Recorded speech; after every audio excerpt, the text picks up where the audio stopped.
अस्सलामु अलैकुम वरहमतुल्लाह। मैं डॉक्टर ख्वाजा तौसीफ़ अज़हर। आज की जो वीडियो है इसमें हम मुझसे बहुत से लोगों ने सवाल किया कि जी आपने ख़ुराक के बारे में तो बताया कि जिगर के मरीज़ों में कौन सी ख़ुराक देनी चाहिए, लेकिन आपने दवाइयों के बारे में नहीं बताया कि जिगर के मरीज़ों को कौन कौन सी दवाइयाँ नहीं देनी चाहिए। ये बहुत इंपॉर्टेंट टॉपिक है कि जिगर के मरीज़ों को दवाइयाँ जो हैं, बहुत से डॉक्टर्स जो कि जिगर के स्पेशलिस्ट नहीं होते, वो उन लोगों को इतना अंदाज़ा नहीं होता कि कौन सी दवाइयाँ जिगर के मर्ज़ में दी जा सकती हैं कि नहीं दी जा सकती।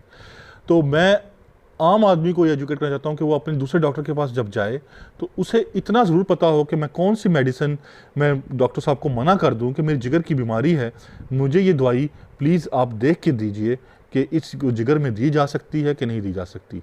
नंबर एक जो दवाइयाँ जिगर के मरीज़ों में नहीं दी जा सकती वो हैं पेन किलर्स। सारे पेन किलर्स याद रखें सिवाय पैनाडोल के या पैरासीटामोल के, वो भी सिर्फ दिन में 4 गोलियों से ज़्यादा नहीं ले सकता जिगर का मरीज़।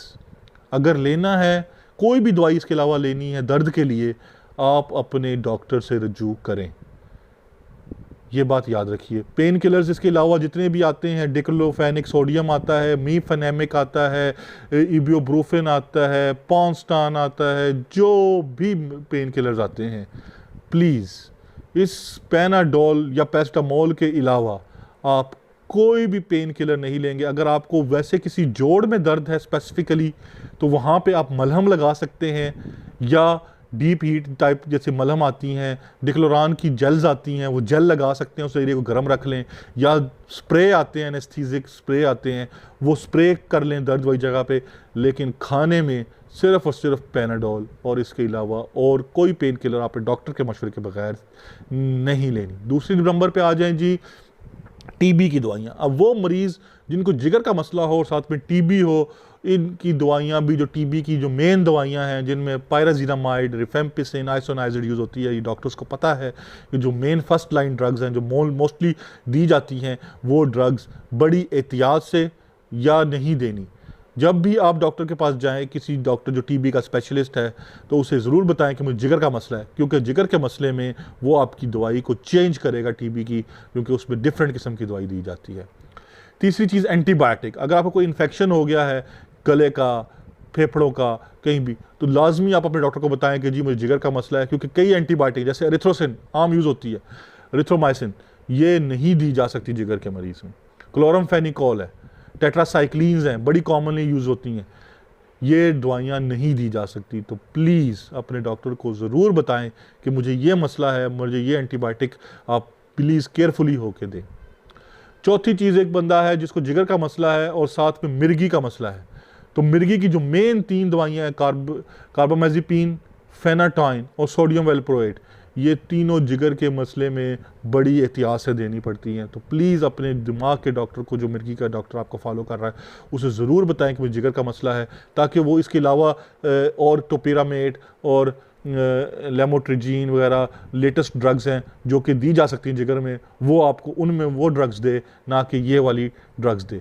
इसके अलावा नींद की, जिगर के मरीज़ बहुत सारे मुझे बताते, कंप्लेन करते हैं, कहते हैं जी कि डॉक्टर साहब हमें नींद नहीं आती, नींद की गोलियां जिगर के मरीज़ को नहीं दी जा सकती। क्यों? क्योंकि जिगर के मरीज़ को नींद की गोलियां देने में से कोमे में जाने का या एनकेफेलोपैथी में जाने का ख़तरा होता है। तो नींद की गोलियां प्लीज़ नहीं दी जा सकती। सिर्फ कुछ एक दवाइयां हैं जो सेडेशन के तौर पे हम देते हैं, जैसे मिडाज़ोलैम है या फेंटानिल है या ओपियाइड्स हैं या नॉन ओपियाइड्स हैं, वो सिर्फ़ और सिर्फ डॉक्टर की निगरानी में ही दी जा सकती है और इसके अलावा नहीं दी जा सकती। इसी तरह जिगर का मरीज़ जिसको साथ में दिल के मसले हों, उसमें भी दिल के मसले में भी कई दवाइयाँ हैं जिसमें एंजियोटेंसिन रिसेप्टर ब्लॉकर्स हैं, जिसमें आपके बीटा ब्लॉकर लेबिटालोल वगैरह है या मिथाइल डोपा है।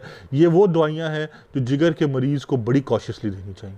तो इसलिए अपने दिल के डॉक्टर से ज़रूर बताएं उसे कि मुझे जिगर का मसला भी है, ताकि वो उसके हिसाब से आपको दवाई दे। आखिरी चीज़, जिगर का मरीज़ और शुगर का मरीज़ इकट्ठा हो, तो जिगर और शुगर के मरीज़ में ग्लूकोफेज जो मेटफॉर्मिन के नाम से आती है, वो प्लीज़ आप अपने तौर पे कभी भी ना लीजिए। ख़ास तौर पे अगर आप डॉक्टर को फॉलो नहीं करते, आप अपने घर पे ही अपनी शुगर को फॉलो करते रहते हैं, तो फिर आप मेटफॉर्मिन कभी ना लें। आप इसके अलावा और ड्रग्स आती हैं, ग्लैमीपिराइड आती है, ठीक है, ग्लाइपिजाइड आती है, ग्लाइपेराइड आती हैं, जो सेकंड जनरेशन सल्फोनाइल यूरियाज़ हैं, वो ले लें। इसके अलावा इंसुलिन वगैरह वो चीज़ें ले सकते हैं, लेकिन प्लीज़ याद रखें मेटफॉर्मिन एक बड़ी कॉमनली यूज ड्रग है शुगर के मरीज़ में, वो जिगर के मरीज़ में यूज़ नहीं की जाती।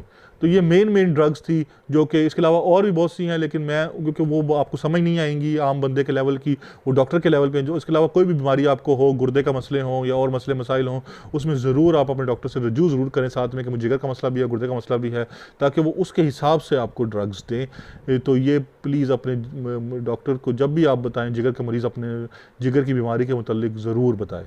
अस्सलामु अलैकुम वरहमतुल्लाहि वबरकातुहू।